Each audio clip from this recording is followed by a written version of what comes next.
JBL has just released this JBL Go 5. Hindi pwedeng hindi natin i-unbox to. This is Riot. Titingnan natin, may nagbago ba? Ano ba yung kakaiba dito sa JBL Go 5 sa video ito?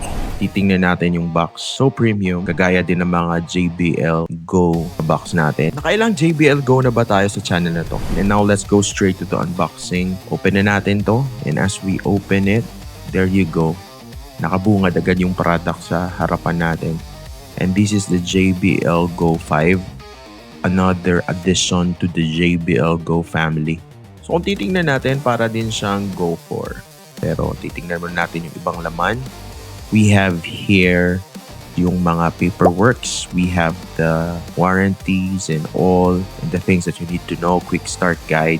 I was hoping na makakita dito ng USB-C to USB-C cord, pero wala. That's for charging. So, andyan lahat sa aside natin. So, if you look at it, it's more like an upgraded version of the Go 4. This design has been here ever since Go 3. We have there the JBL na logo natin. And on top, we have the controls. So, play, plus, minus buttons para sa control ng music natin.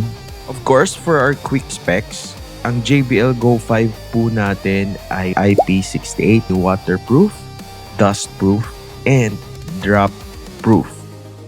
So let's look at the button at the side. We have here the power button. Of course, pagkatapos nun sa ilalim niyan is the Bluetooth and the pairing button. And then we have here yung Auracast connectivity that will connect multiple speakers. Tapos sa ilalim niyan is the AirTouch system for stereo sound. So that adds up to the functionality of the JBL Go 5.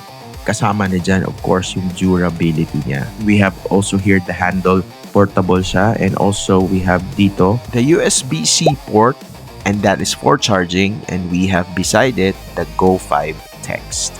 Battery life is 10 hours.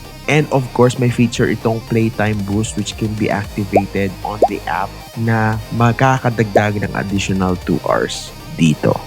And we're gonna try. Kasi kailangan natin i-on to. We have to turn this on for you to see another addition na bago sa JBL Go 5.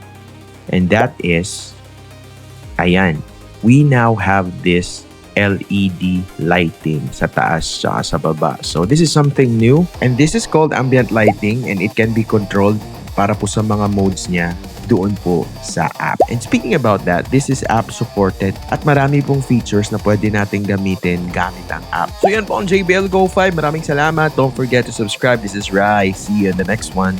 Bye guys.